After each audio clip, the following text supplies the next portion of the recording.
Bien, et je vous propose de débuter le grand tour de ce midi. Et donc, nous avons invité le docteur Abrassard, qui est en train de terminer sa formation d'hémato. Et bon, on ne va pas déjà dire que tu es devenu un expert, mais enfin, tu as eu l'occasion d'avoir pu assister des experts à la Pitié Salpêtrière dans le service du professeur Haroche, bon, qui fait partie des groupes de référence histiocytose en France.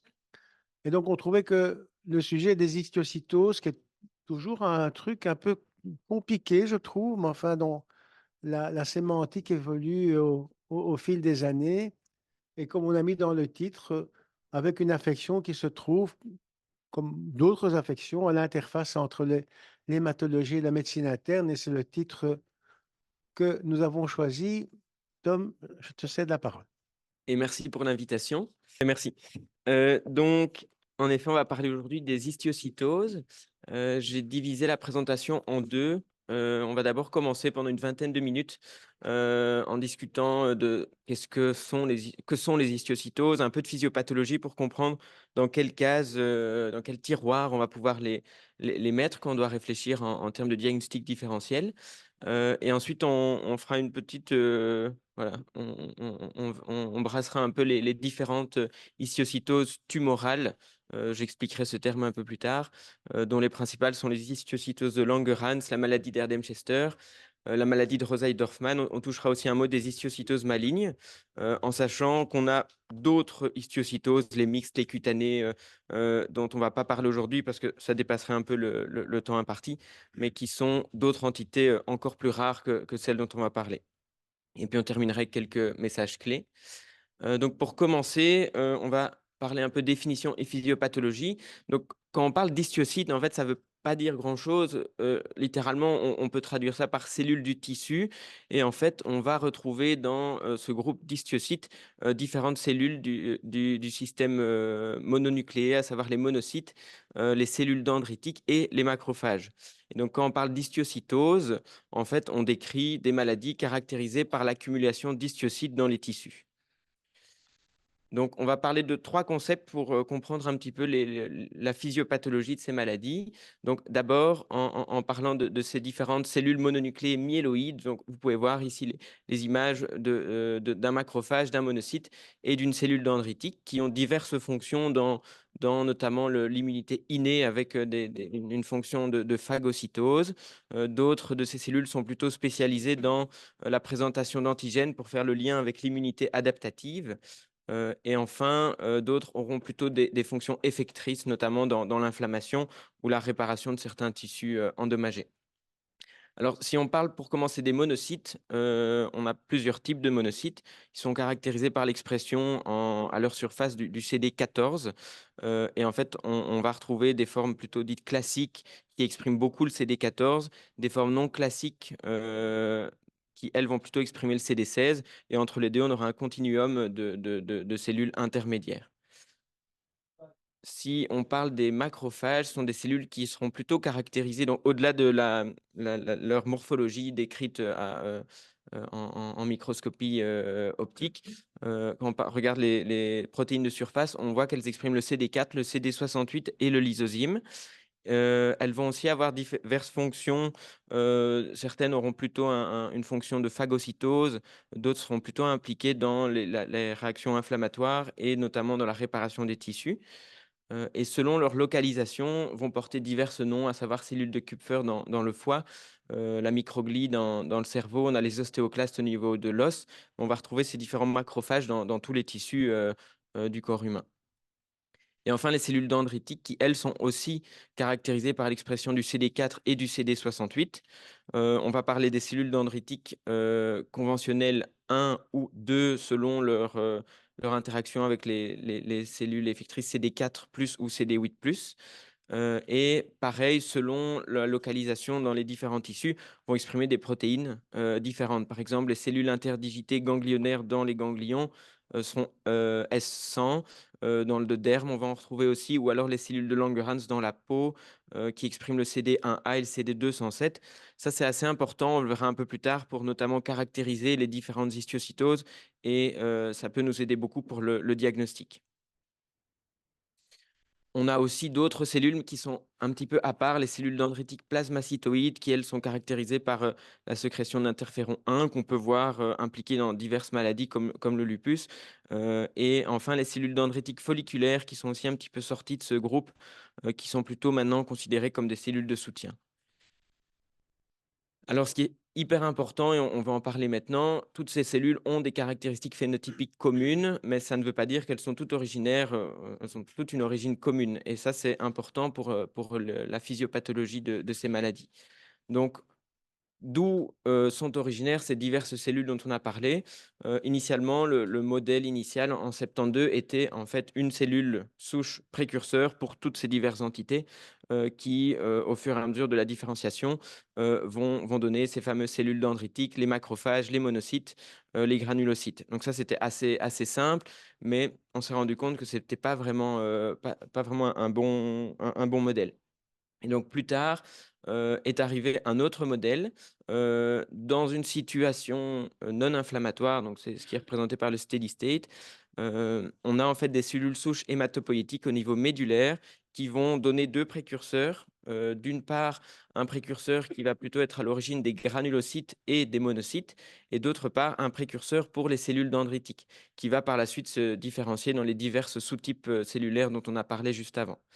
Donc ça, c'est une première origine pour ces cellules résidentes des tissus.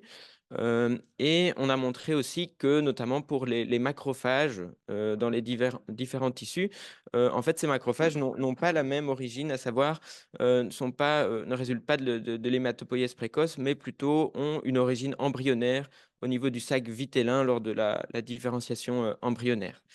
Et donc 2 origines différentes pour ces cellules. Et alors, une petite exception sont les cellules de Langerhans, malgré leur fonction et leur phénotype plutôt de cellules dendritiques, elles ont aussi en fait une origine plutôt embryonnaire, comme les macrophages résidents du tissu, et donc à différencier en termes d'origine par rapport aux autres cellules dendritiques, bien que leur fonction soit identique et leur phénotype. Donc, je vais souvent parler d'overlap phénotypique dans cette première partie de présentation. Heu, pour compliquer un peu les choses, on sait aussi que les monocytes, ont une capacité limitée, mais gardent une capacité de pouvoir se différencier, d'une part en cellules dendritiques, d'autre part en macrophages. Ce qui Voilà, ce qui est représenté ici. Et donc finalement, si on regarde les cellules, terminales, donc les macrophages, les cellules dendritiques au niveau du tissu, qu'on regarde leur phénotype, on voit qu'il y a beaucoup d'overlap phénotypique entre toutes ces cellules, et c'est parfois difficile de faire la part des choses concernant leur origine. Est-ce qu'on a une origine plutôt, sac vitellin, embryonnaire? Est-ce qu'on a plutôt une origine, médulaire avec une hématopoïèse, précoce? Ça, c'est un autre schéma qui représente, bon, à peu près la même chose. Donc, on voit d'une part, plutôt sur la droite de l'écran, les cellules qui, résultent de l'hématopoïèse, fœtale, donc d'abord au niveau du foie, puis dans la moelle osseuse, qui vont donner ces cellules dendritiques, les granulocytes et les monocytes. À gauche, plutôt les macrophages qui, découlent du sac vitellin, embryonnaire, avec l'exception, comme on a vu ici, qui entourait les cellules de Langerhans qui, malgré leur phénotype et leur fonction de cellules dendritiques, ont plutôt une origine commune avec les macrophages.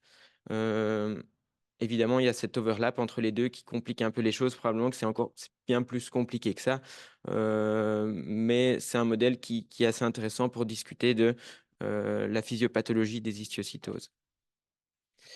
Donc là, on a parlé dans une situation non inflammatoire. Un modèle a aussi montré que dans une situation inflammatoire, les choses vont être aussi un petit peu différentes.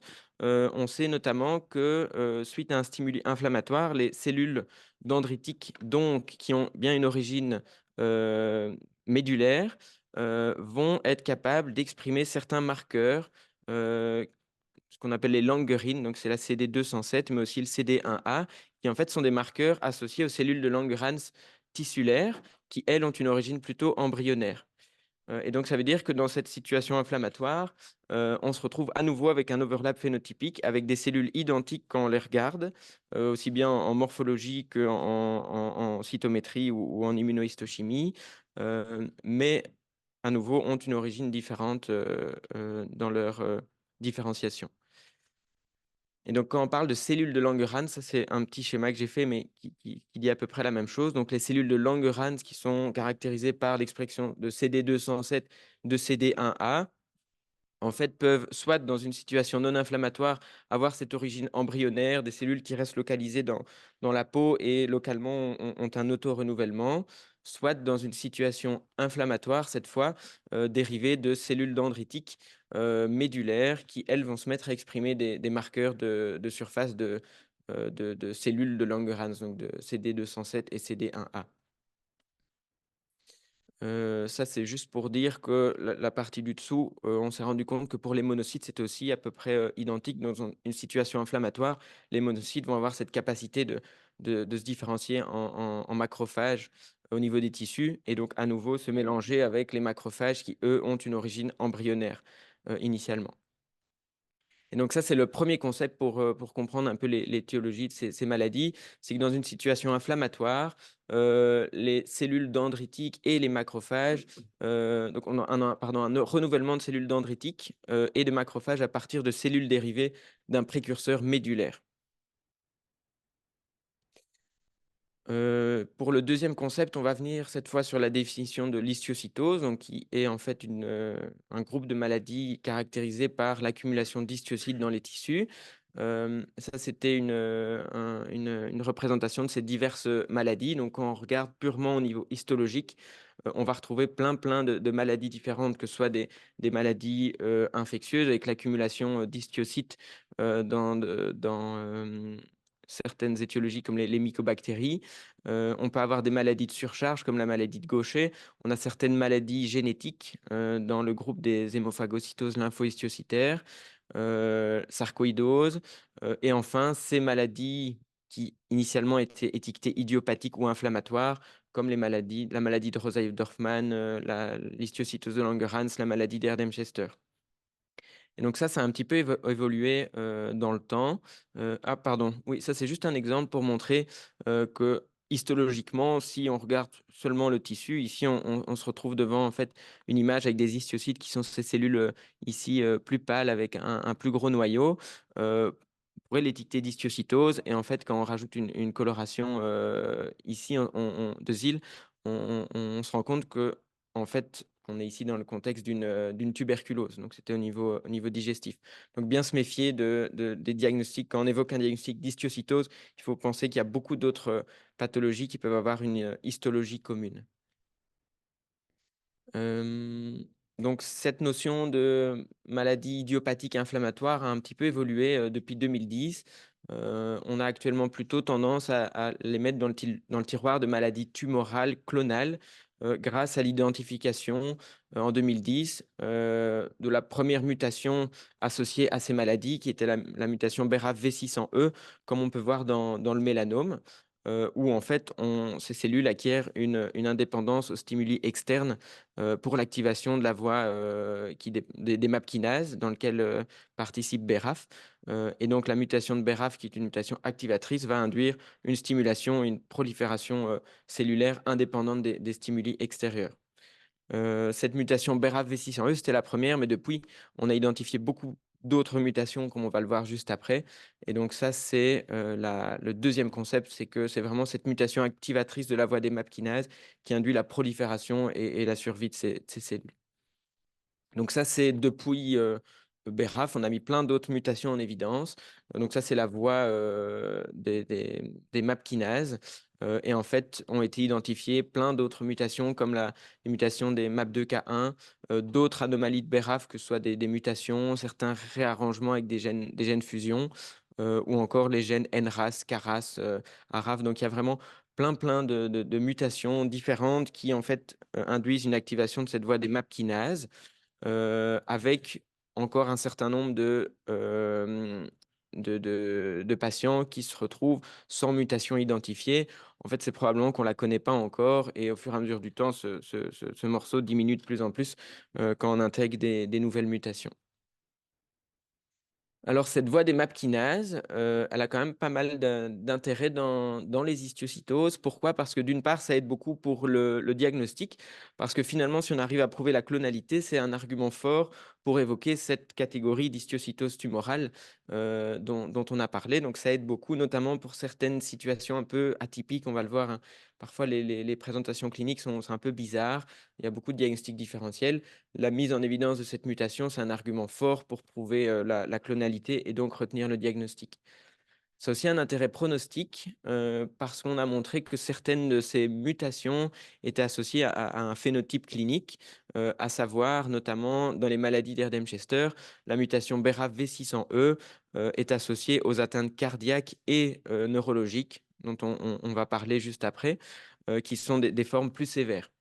Et depuis, plein d'autres mutations ont été identifiées, par exemple les mutations ALK+, qui sont maintenant un nouveau groupe d'histiocytose à part dans la classification, qui sont associées à beaucoup plus d'atteintes neurologiques, ou la mutation des MAP2K1, pour lesquelles les patients ont un phénotype plutôt de Rosa-Dorfman, Erdheim-Chester, avec une atteinte testiculaire, et souvent un tableau plus inflammatoire, avec une infiltration des séreuses, des patients qui sont vraiment très, très inflammatoires.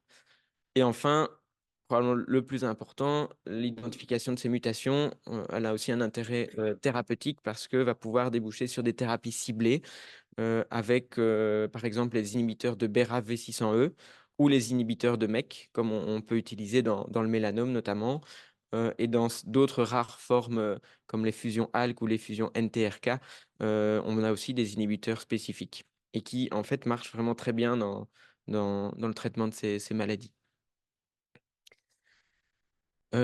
Et ici, on termine avec le troisième concept. Donc, maintenant qu'on a vu tout ça, on peut se poser la question, donc ces histiocytoses tumorales, finalement, est-ce que, par exemple, dans l'histiocytose de Langerhans, heu, quelles sont les cellules qui sont impliquées dans ces maladies? Est-ce que ce sont les cellules de Langerhans dans une situation non inflammatoire et qu'un renouvellement local avec une origine embryonnaire plutôt du sac vitellin? C'était l'hypothèse initiale, de fait du phénotype commun des cellules chez les patients malades, avec ces cellules qu'on retrouve dans la peau. Et donc, c'était cette hypothèse. On a des cellules de Langerhans suite à un stimuli inflammatoire, infectieux ou néoplasie clonal, comme on l'a vu avec BRAF plus tard. On va avoir ces cellules qui vont devenir malades et donner une histiocytose de Langerhans. Donc, ce qui était pour, c'était le phénotype commun.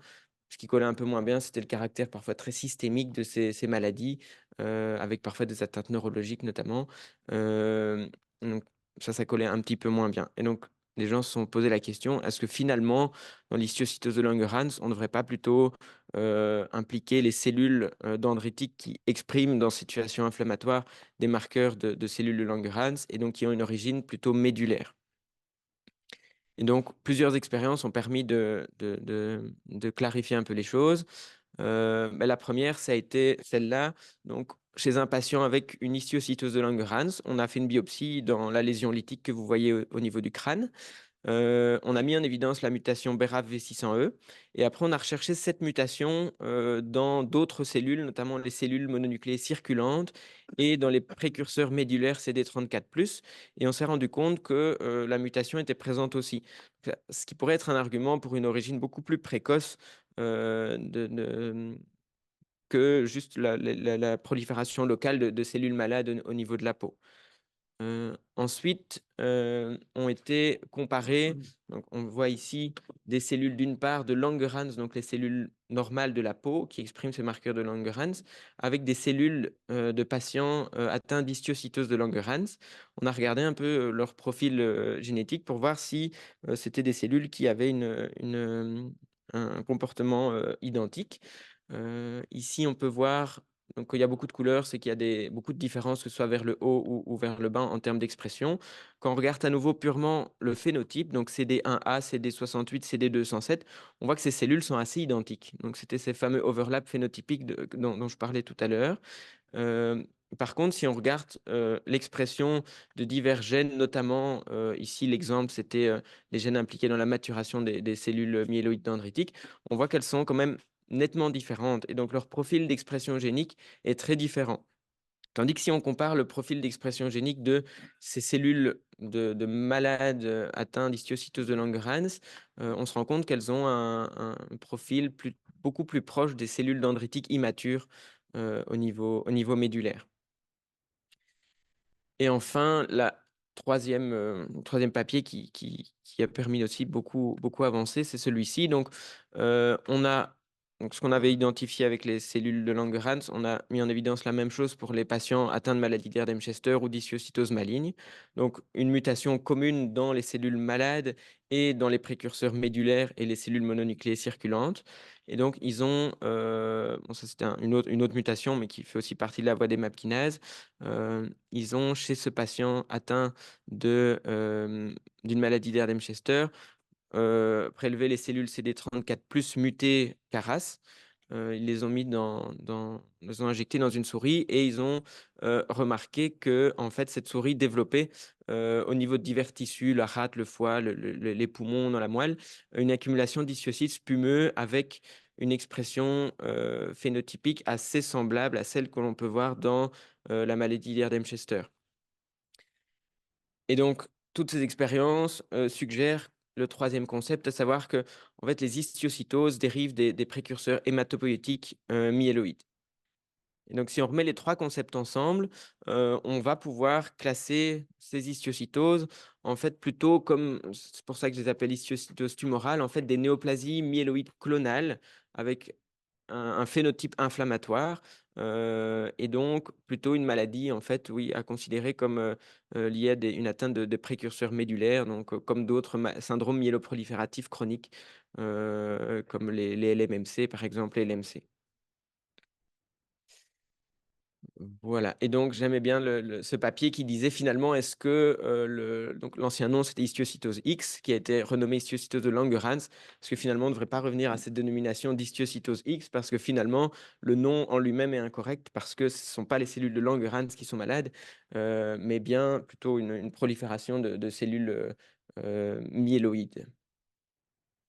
Voilà, donc ça c'était la partie physiopatho. Je ne sais pas si déjà maintenant il y a des questions éventuelles ou interventions, et puis je ferai je survolerai un peu la clinique de ces entités.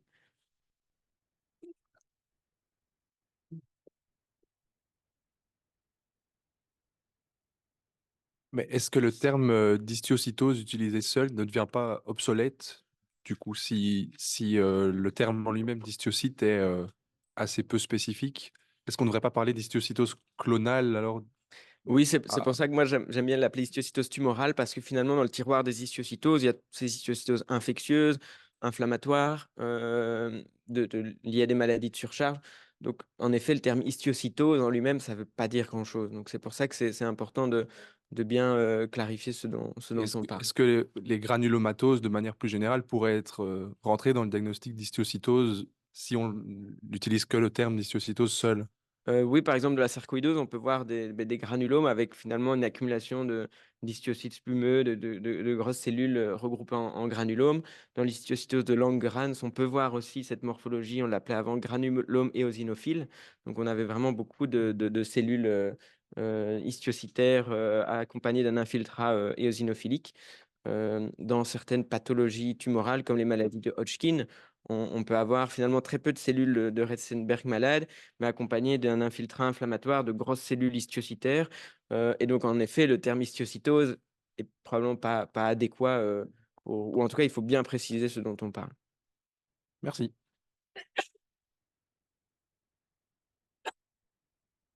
OK. Je vais enchaîner avec la clinique. Oui. Ah oui, pardon.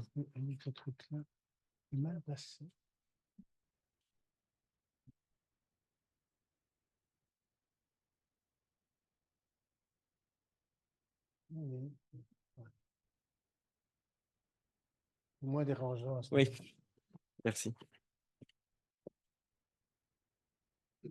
Voilà, donc si on parle un peu clinique maintenant, donc quand on parle de ces histiocytoses à nouveau tumorales ici, il existe deux classifications différentes. d'abord, en 2017, on avait la classification de la société d'histiocytose qui a été proposée par Jean-François Émile, qui est une classification assez chouette parce qu'on va la diviser en 5 parties différentes. Donc, on a le groupe L qui va reprendre les histiocytoses de Langerhans, les maladies d'Erdheim-Chester et certaines formes mixtes. On a le groupe C qui sont plutôt les histiocytoses cutanées qui finalement sont plutôt vues chez les dermatologues quand elles sont vraiment purement cutanées. Le groupe R pour le groupe des maladies de Rosalind-Dorfman. Le groupe M sont les histiocytoses malignes. Et enfin, le groupe H, dont je ne vais pas trop parler ici, mais c'est vraiment ce groupe de maladies associées au syndrome d'activation macrophagique, entre guillemets, plutôt hémophagocytose lymphohistiocytaire. Puis sinon, on a la classification OMS 2022 qui reprend en fait finalement les mêmes entités et les classes dans ce groupe des néoplasies dendritiques et histiocytaires où on va retrouver donc ces histiocytoses tumorales et certaines formes d'histiocytose maligne. Donc on va détailler un petit peu plus tard les diverses entités. Juste une petite remarque, le groupe des histiocytoses ALK positives a été identifié en fait après 2017 et donc elle n'est pas reprise dans la classification de 2017, mais dans la classification OMS. Juste faire une petite remarque ou une question. Finalement, quand on voit sur la dernière catégorie de néoplasie histiocytaire, ça veut dire que on partait au départ de maladies qui étaient inflammatoires, comme l'Erdheim-Chester, le Rosé-Dorfman, etc. Et le fait d'avoir mis en évidence des mutations, une clonalité dans ces maladies, du coup, c'est devenu une néoplasie histiocytaire. Est-ce que c'est vraiment, autrement dit, est-ce que c'est véritablement vrai cela? Autrement dit, est-ce que le fait d'avoir une clonalité identifie directement quelque chose de cancéreux? Mais à nouveau, ça dépend. En hématologie, on a beaucoup de maladies clonales, mais qui sont finalement très indolentes et qui, au terme cancer, voilà, les gens, on leur dit pas vous avez un cancer parce qu'en fait le mot cancer fait peur. On peut l'associer à certaines maladies beaucoup plus agressives. Pour les histiocytoses malignes, elles, on peut vraiment les caractériser comme ça parce que cliniquement, on va le voir, c'est des maladies très agressives avec un pronostic très sombre. En fait, ces maladies histiocytaires sont plutôt des maladies tumorales, mais très indolentes, qui évoluent très très très lentement. Et donc voilà, à nouveau, néoplasie, ça dépend comment on veut l'étiqueter, mais c'est voilà, la clonalité peut aider à le mettre dans cette case. Mais ça, c'est quand on se base uniquement sur la physiopathose. Si on regarde sur la présentation clinique, en effet, on a plutôt des maladies parfois très inflammatoires et c'est pas c'est pas l'effet de masse tumorale qu'on peut voir dans certains cancers qui est à l'avant-plan, mais plutôt les manifestations inflammatoires associées. J'avais déjà eu cette discussion compliquée lorsqu'on avait trouvé ces clones lymphocytaires dans un syndrome hyperiosénophilique. Mhm. Et donc, était de savoir, est-ce que du coup, c'est une maladie maligne parce qu'on a un Oui. clone lymphocytaire? Et bon, j'avais eu l'occasion d'aller à l'Institut d'ailleurs pour discuter de ça. Puis la réponse était non, tout en sachant que 10% de ces malades vont quand même développer à un moment donné un lymphome, quoi. Mais est-ce que... Tu veux faire un commentaire dessus, Virginie? Oui, je veux bien. C'est un débat évidemment qui a eu lieu de multiples fois hein, parmi les experts de ces pathologies que nous ne sommes pas, on est un peu débutants, mais il y a quand même un mot important dans néoplasie, c'est vraiment la nouveauté. Donc c'est quand même un tissu qui est soit pas au bon endroit, soit pas avec le bon phénotype. Donc il y a quand même quelque chose qui s'apparente à une situation clonale anormale, soit par son caractère prolifératif, soit par la localisation, soit par l'accumulation, soit par le phénotype. Donc voilà, ça a fini par être classifié comme ça sur ces arguments-là, et pas seulement le fait d'avoir la détection d'une mutation. Parce qu'on a aussi, dans plein d'autres domaines, des mutations qui ne sont pas du tout associées avec des anomalies phénotypiques, pas encore. On voit ça dans les chips, par exemple, dans le myéloïde. Hein, il n'y a pas encore de myélodysplasie, mais il y a déjà plein de mutations visibles chez certains patients qu'on appelle l'hématopoïèse clonale débutante. On peut avoir la même chose, la mutation du lymphome folliculaire. Elle peut être présente à bas bruit alors qu'il n'y a encore aucun lymphocyte anormal visible. Et donc moi j'aime bien spontanément la manière dont Tom le présente. Il n'a pas dit une maladie clonale, il a dit une maladie tumorale. Et donc c'est parce qu'il y a vraiment quelque chose au niveau d'un tissu anormal visible, accumulé. Et donc c'est l'ensemble des arguments mis ensemble qui vont commencer à faire classifier la pathologie comme néoplasique. Alors, Dominique. Attends. Et donc, c'est vrai que dans le psoriasis, par exemple, on retrouve des réarrangements T, et c'est pas une maladie du tout maligne. Donc, le fait d'avoir une clonalité ne suffit pas. Et donc, les oncologues avaient décidé que pour qu'on puisse parler d'une cellule maligne, il fallait une cellule clonale, donc enfin que toutes les cellules aient la même anomalie. Et que si on injecte cette cellule dans le cerveau d'une souris nue, elle est capable de se diviser. Et donc, ça, c'était un critère qui avait été proposé à l'époque pour dire que c'était vraiment la cellule tumorale. Ouais. Ah, Frédéric, oui, Fred. Oui, bah, c'était un commentaire un peu dans la continuité de cette discussion sur le continuum clonalité-prolifération. Et donc, un très bel exemple, finalement, c'est le Sjögren, où on a d'abord une parotytomégalie, où on voit dans les infiltrats qu'il y a des clones qui sont déjà là, et puis éventuellement un second hit, et puis bah, ce clone va donner lieu à une authentique lymphoprolifération avec un lymphome du mal. OK, bon, c'est vrai que c'est de la. Bon, ça revient un peu à de la sémantique, de dire ce qu'il faut parler de maladie histiocytaire clonale ou déjà de parler de néoplasme histiocytaire. Bon, si on a un patient qui a une maladie d'Erdheim-Chester et que tu lui expliques tout ça en termes simples pour qu'il puisse comprendre et qu'il te dit: j'ai donc un cancer, docteur, qu'est-ce que tu lui répondrais? Non, mais c'est ça, je dirais non parce que je pense que pour le patient, c'est vraiment inquiétant alors que ce sont des maladies finalement. Bon, il y a certaines formes qui peuvent être sévères, mais il y a plein de patients qui peuvent vivre des années. D'ailleurs, les histiocytoses de Langerhans, il y a plein de situations où on fait rien, on surveille et ça évolue spontanément bien. Donc, pour pas inquiéter, et d'ailleurs, Julien Roche non plus dit toujours à ses patients, vous n'avez pas de cancer. OK. Ouais. Merci pour les questions. Et donc, on va commencer avec l'histiocytose de Langerhans. Enfin, d'abord, parler un peu de la répartition. Ça, c'était le registre des Français en 2022 qui répertoriait leur cas. Donc, on voit que l'histiocytose de Langerhans, elle reste quand même la plus représentée, avec 3370 patients, et que toutes les autres entités sont beaucoup plus rares, à savoir la maladie d'Erdheim-Chester, 344. Je pense que maintenant, ils sont aux alentours de 450 quand j'étais là. On retrouve les histiocytoses malignes qui sont aussi très rares, heureusement, avec 100 patients. Et finalement, la maladie de Rosai-Dorfman, qui est souvent évoquée, mais on va le voir, hein, et le diagnostic parfois peut être très compliqué et pas si fréquente, avec 121 patients décrits. Et puis plusieurs autres entités, mais dont on ne va pas parler. Donc pour commencer avec l'histiocytose de Langerhans, donc ça c'est une courbe de répartition. On voit que c'est quand même principalement une maladie pédiatrique, donc avec une atteinte chez l'enfant jeune, parfois le bébé, mais qu'on va quand même retrouver chez l'adulte, plutôt chez l'adulte jeune, aussi une partie des patients. Donc on voit ici, hein, donc, avant 15 ans, ils ont 70% de leurs patients, et après 15 ans, on a les 30 autres pourcents. Bon, les autres chiffres, c'est moins intéressant, je vais passer dessus. Et là, en haut à droite, c'est les différents noms qu'a pris cette histiocytose de Langerhans selon la présentation clinique. Et finalement, on a décidé de regrouper ça dans le terme histiocytose de Langerhans. Si on parle en termes de clinique, on va distinguer d'une part les histiocytoses de Langerhans qui sont unisystémiques, donc caractérisées par l'atteinte d'un seul organe, qui peut être caractérisée par une atteinte isolée ou multiple. Et à ce moment-là, on parle d'atteinte unifocale, par exemple une seule lésion osseuse, ou multifocale quand on se retrouve avec plusieurs lésions. Et alors l'atteinte pulmonaire isolée qui aussi est classée un petit peu à part, notamment, je pense, parce que ce sont les pneumos plutôt qui voient ces patients et qui les prennent en charge.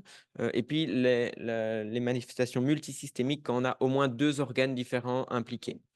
Donc, pour les atteintes d'organes, il y a un petit schéma, je vais parler rapidement, mais en fait, après, j'ai fait plein de cas cliniques, ce sera un peu plus chouette, je pense, pour illustrer. Mais donc, ce sont principalement des atteintes endocriniennes avec un diabète insipide, qui est le plus fréquent, voire des ganglions plus rarement, une atteinte pulmonaire avec une maladie kystique ou nodulo-kystique, des atteintes rares, heureusement, mais du système nerveux central, qui peuvent être plutôt tumorales ou neurodégénératives.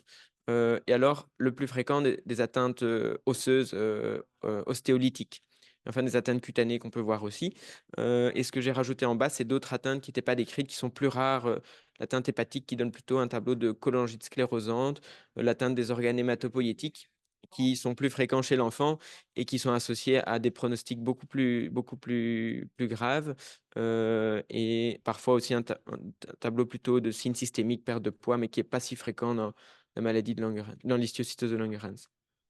Ça, je ne sais pas si on voit très très bien, mais c'est une cohorte de patients adultes, ce qui est assez rare parce que c'est beaucoup chez les enfants qu'on a les plus grosses cohortes décrites, qui classifie d'un côté les patients qui avaient une atteinte d'un seul système.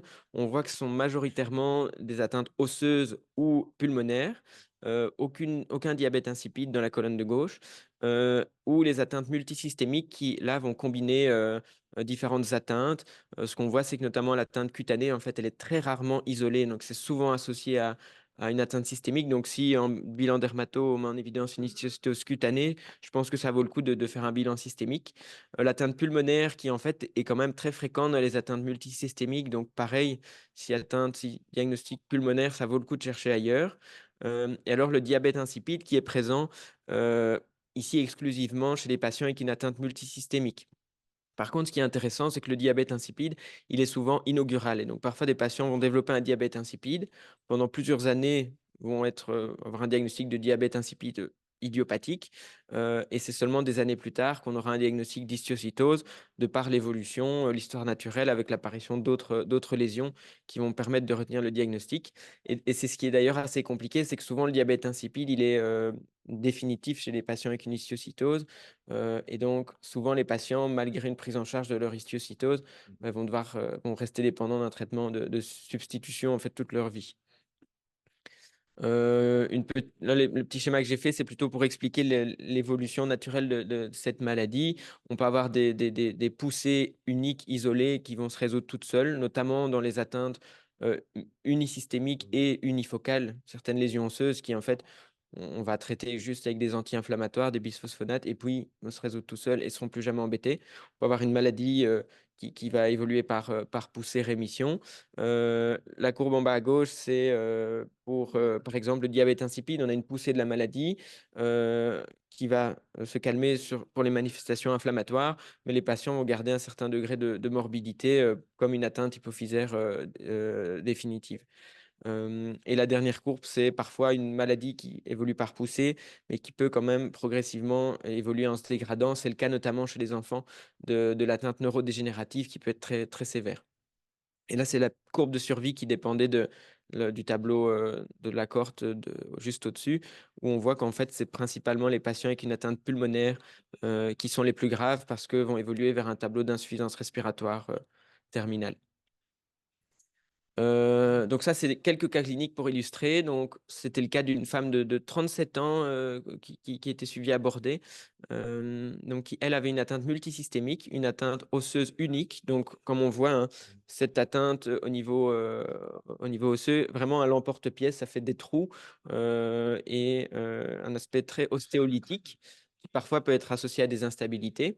Et elle avait aussi une atteinte pulmonaire assez discrète, mais je pense que j'ai mis des flèches.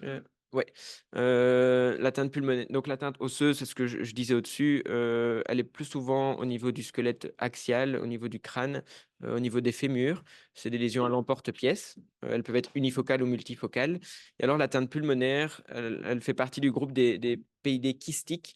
Elle peut être isolée ou multisystémique.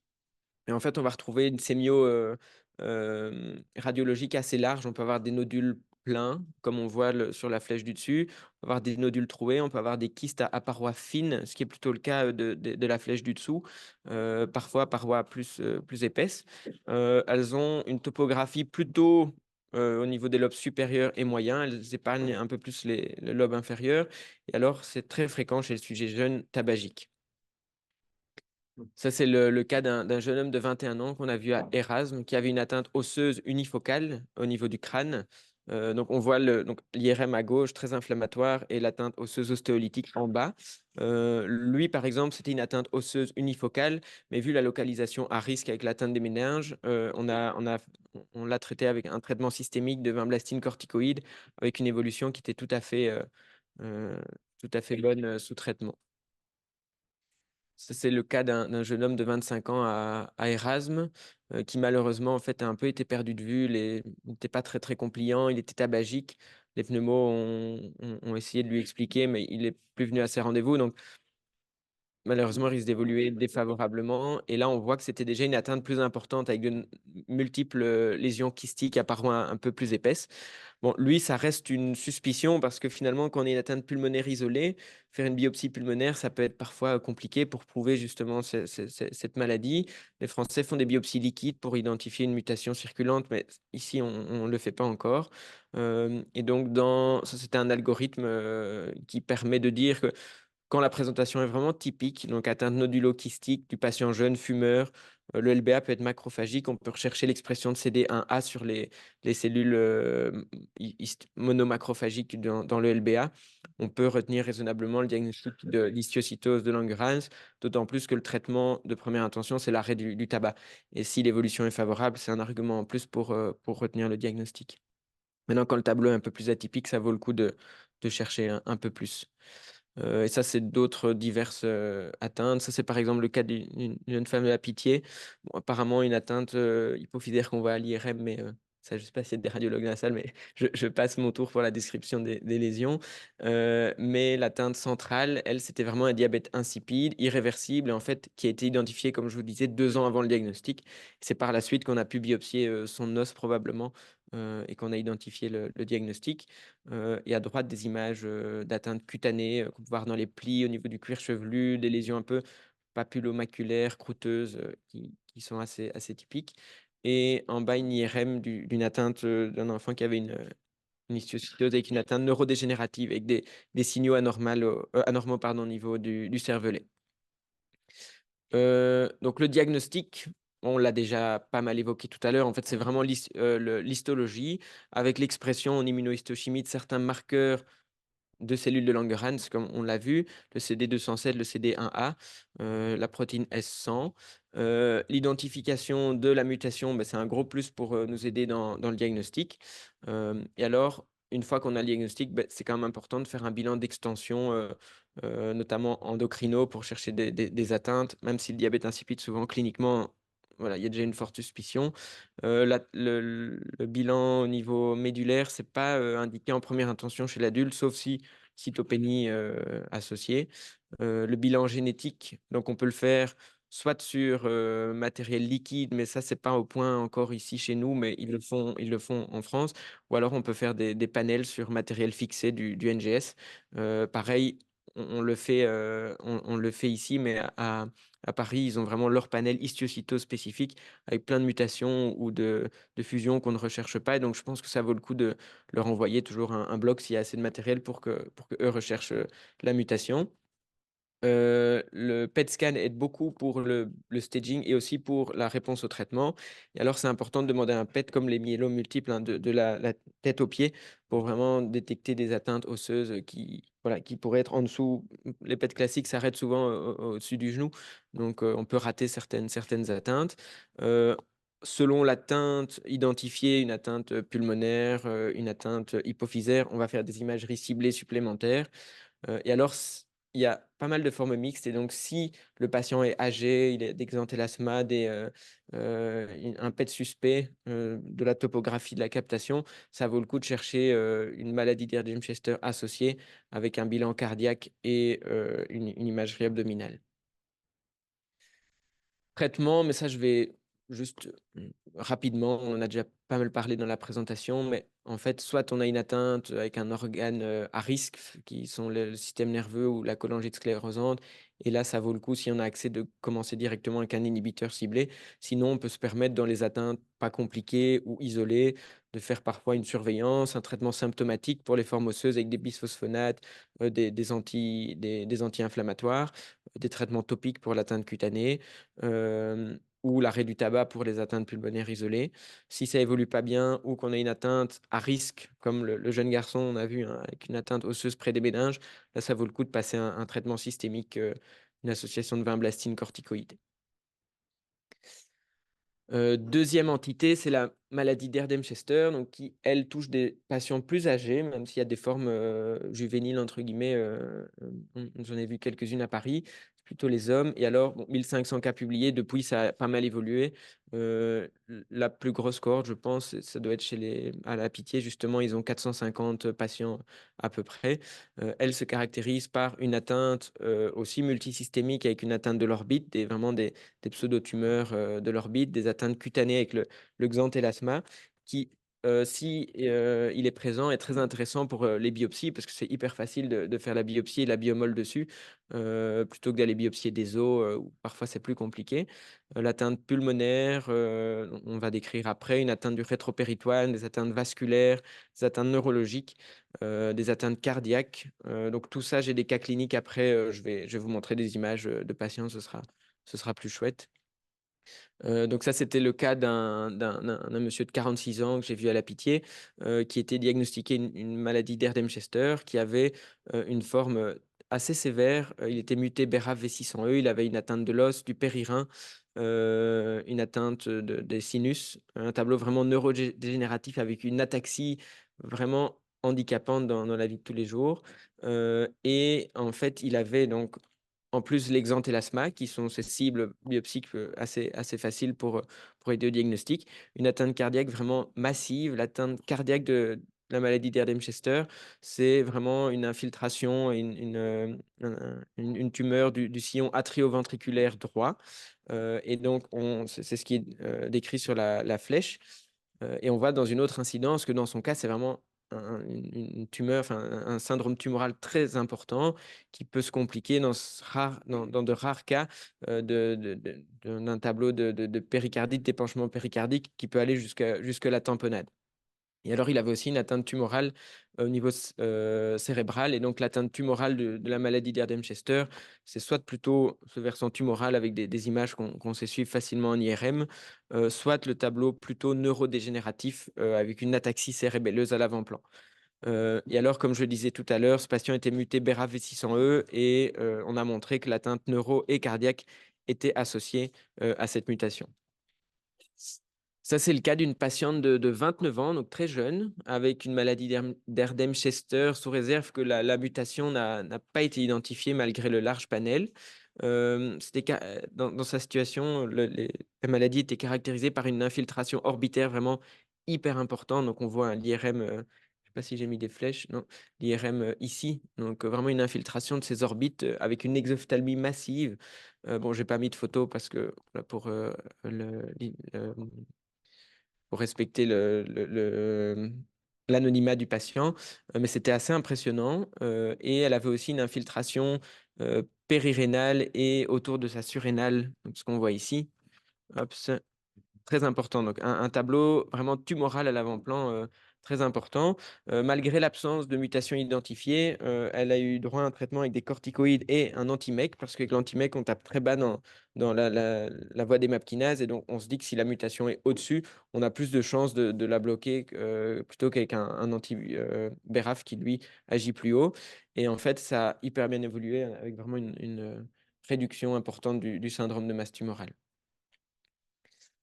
Donc ça, c'est le cas d'un patient de 64 ans avec une maladie d'Erdheim-Chester qui avait une infiltration périrénale. Donc ça, j'en ai pas encore parlé, mais c'est vraiment cet aspect d'infiltration autour du rein, donc graisseux. On parle de rein chevelu parce que on le verra sur d'autres imageries. Ça a vraiment un aspect donc de rein chevelu, ça porte bien son nom. Et lui, il avait aussi une atteinte vasculaire. C'est une autre présentation qu'on peut voir dans la maladie d'Erdheim-Chester avec une périaortite. On voit ici une infiltration et un épaississement du manchon périaortique. Il avait aussi une atteinte osseuse et du sinus associé. Et ce monsieur avait aussi une atteinte pulmonaire qui, elle, est beaucoup plus rare, mais se présente, contrairement à la maladie à l'histiocytose de Langerhans, par une atteinte plutôt pleurale et des septa. Et donc, on a vraiment un tableau d'épaississement des septa. Parfois, on peut avoir des épanchements pleuraux. Vraiment, la scissure ici très infiltrée. Donc, aussi un tableau plutôt pseudo-tumoral. C'est plus rare, mais c'est assez typique, notamment quand s'accumulent plusieurs atteintes d'organes. Et ça, ce sont diverses autres images. Ça, c'était un patient avec, je pense que c'est de cette revue, de cet article, une infiltration périaortique vraiment très, très importante qu'on voit ici, hein, autour de son aorte. Cet aspect de rein chevelu qu'on voit aussi très bien ici, avec les filaments qui évoquent justement ces cheveux. Une autre forme d'atteinte neurologique avec plutôt une pachyméningite, une infiltration des méninges, et une atteinte plutôt neurodégénérative avec une ataxie cérébelleuse et des signaux anormaux dans le cervelet. Et enfin, j'en ai pas encore parlé non plus, mais l'atteinte osseuse de la maladie d'Erdheim-Chester, elle se présente par des lésions plutôt ostéoblastiques, contrairement à l'histiocytose de Langerhans, qui, elle, fait des trous. Et la topographie ici autour du genou, elle est assez typique de cette maladie.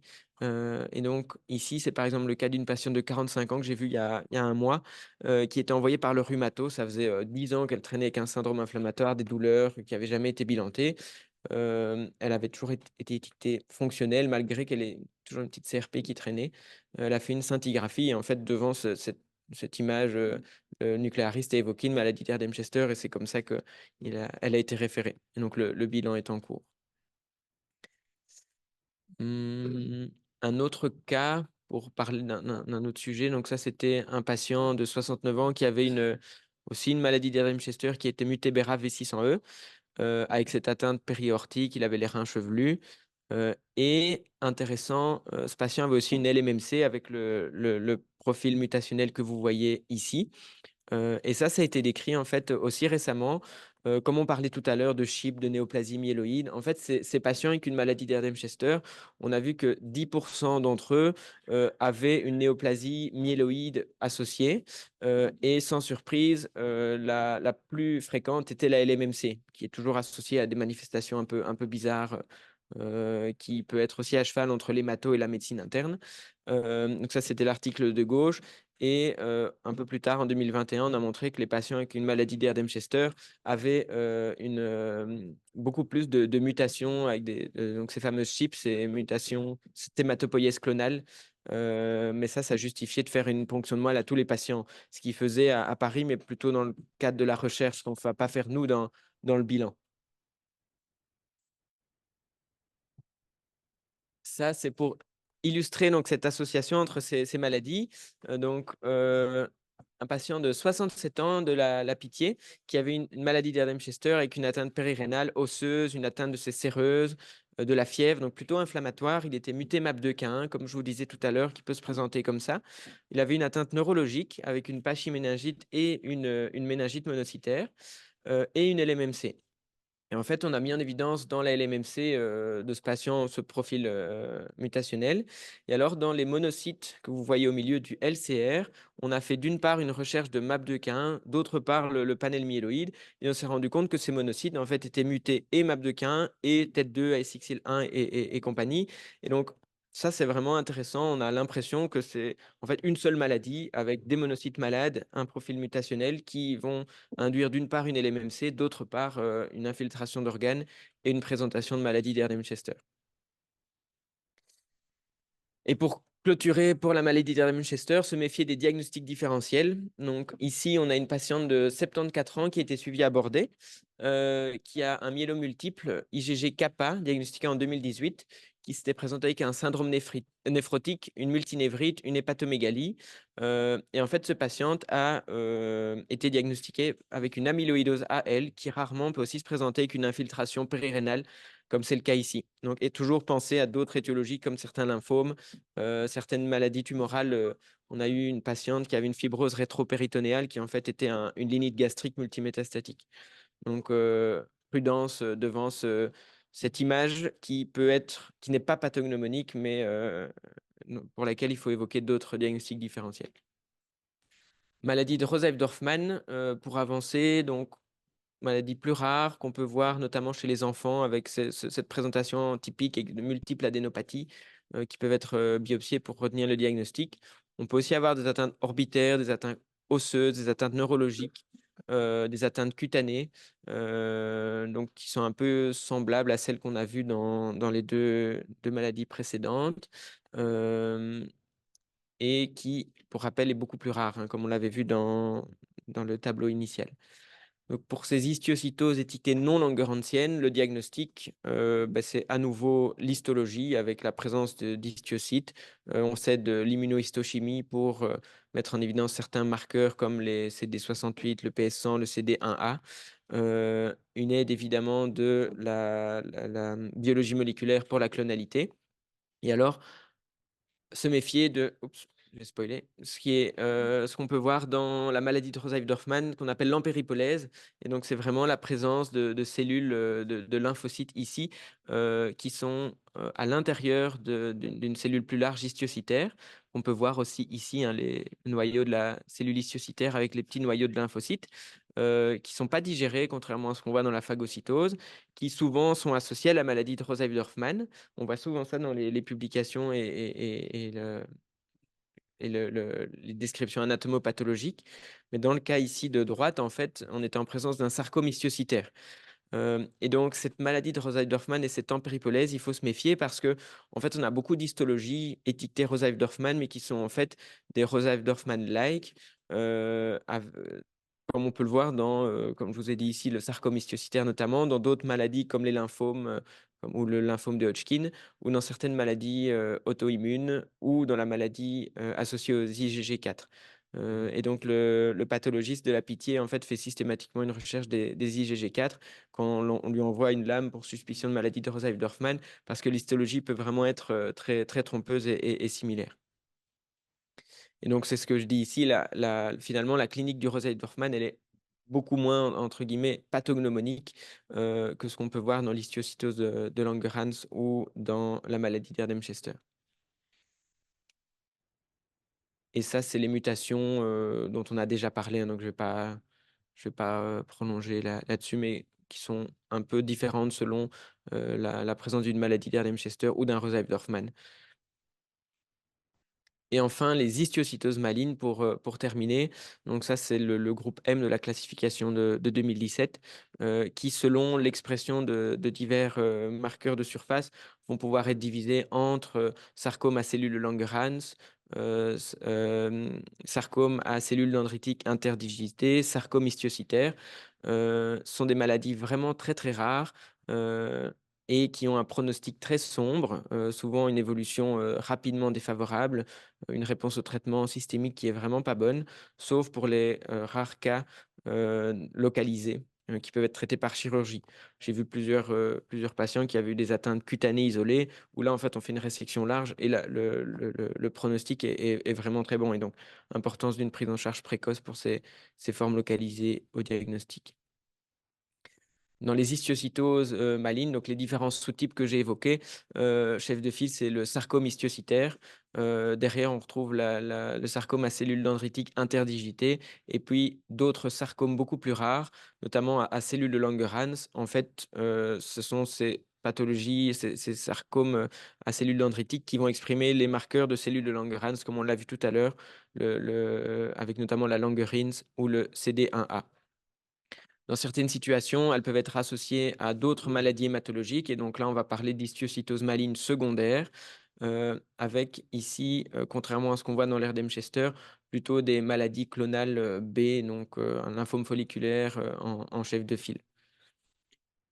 Ça, c'est une revue qui est sortie récemment qui montrait qu'eux avaient à peu près un quart de leurs patients avec des histiocytoses malignes qui étaient associés à une autre hémopathie. Ça, c'est les marqueurs immunohistochimiques pour différencier les différents sous-types, mais c'est pas le plus intéressant ici. Et ça, c'est d'autres marqueurs qui peuvent aider pour le diagnostic. Pareil, avec une anapathe qui parfois est très compliquée, donc ça vaut le coup d'envoyer les lames au centre de référence à Paris pour que lui jette un œil. Et Jean-François Émile, ici, a montré que dans ces histiocytoses malignes, la totalité quasi des patients expriment le PU1, qui est un marqueur qui peut vraiment beaucoup aider pour le diagnostic, mais souvent qui ne sera pas disponible dans nos labos d'anapathe, et donc raison de plus pour envoyer les lames pour un second avis. Ces formes primaires et secondaires, ça peut être intéressant aussi de faire des explorations cytogénétiques et de biomol pour aider pour le diagnostic. Notamment ici, par exemple, on peut voir que dans les formes associées au lymphome folliculaire, qui est caractérisée par la translocation 14-18, en fait, dans les cellules d'histiocytose maligne, on peut retrouver cette translocation. Et donc ça, c'est aussi quelque chose qui peut aider au diagnostic, d'une part pour montrer la clonalité de ces cellules histiocytaires, d'autre part pour évoquer une forme secondaire quand on met en évidence une anomalie chromosomique associée à une autre hémopathie B fréquente. Ici, c'est pour illustrer, c'est un cas qu'on avait eu, c'est un patient qu'on a eu à aborder, un jeune d'une vingtaine d'années qui avait en fait d'une part un lymphome T anaplasique, donc on voit ici les grosses cellules lymphomateuses. Il avait un sarcome histiocytaire associé. Et donc, on s'est posé la question, est-ce que ce sont des cellules réactionnelles, comme on peut le voir comme je disais tout à l'heure, des histiocytoses purement réactionnelles, ou est-ce que c'est une vraie maladie, un vrai sarcome histiocytaire clonal associé? Ce qui nous a aidé pour le diagnostic, c'est notamment la mise en évidence dans les cellules lymphomateuses de certaines anomalies chromosomiques, comme la présence d'une monosomie du 13. Donc, on voit ici en fiche un seul chromosome 13 et un chromosome 12 surnuméraire. Donc, on voit ici, on a trois chromosomes 12 qui captent dans ces cellules lymphomateuses. Et si on regarde la cellule histiocytaire, bon, les noyaux sont un peu mélangés sur l'image, mais on peut voir ici notamment qu'on va retrouver aussi un seul chromosome 13 et trois chromosomes 12. Et donc ça, c'est vraiment une anomalie commune entre les deux pathologies qui suggère en fait l'existence soit d'un précurseur commun qui serait apparu très tôt dans la différenciation, soit une transdifférenciation du lymphome qui se transforme en fait vers un vrai sarcome histiocytaire. Ça, c'est aussi pour dire qu'en plus de ces anomalies chromosomiques, on peut mettre en évidence les mutations qu'on retrouve dans la voie des MAP kinases dans ces maladies. On a, comme d'habitude, dans les maladies hématologiques, le TP53, qui, quand il est présent, est associé à des formes très, très sévères.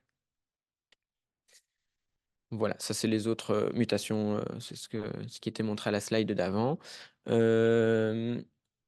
Voilà, donc là, j'ai fini. On a encore d'autres entités dont on n'a pas parlé, les atteintes, les histiocytoses cutanées, notamment les histiocytoses ALK positives, qui sont aussi des chapitres intéressants, mais là, ce n'était pas le but de parler de toutes les histiocytoses aujourd'hui.